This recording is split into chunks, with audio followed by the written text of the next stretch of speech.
Hey everybody, I just want to take the time, shoot a quick little video for you guys. I wanted to explain why we consider ourselves a mobile pressure washing service. I've been having a couple people asking me questions, Well, everybody's mobile, ain't it? They show up to the house and hook up to a water source and, bring their own pressure washer. That's mobile.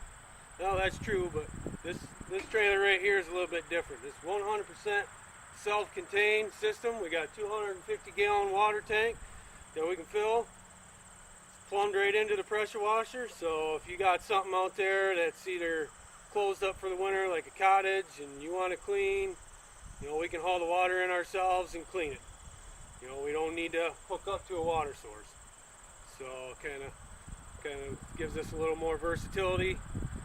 Like this playground equipment, we run about 150 gallons of water through it, so kind of makes it a little bit easier. We wouldn't have been able to hook up to a water source and then drag everything out, and I don't think we would have made it out to here. So this is kind of one of the reasons I wanted to shoot this video today, show you guys this is why we consider ourselves a mobile pressure washing service. 100% self-contained. We can haul our own water if we need it. So I appreciate the time, and we'll see you guys later.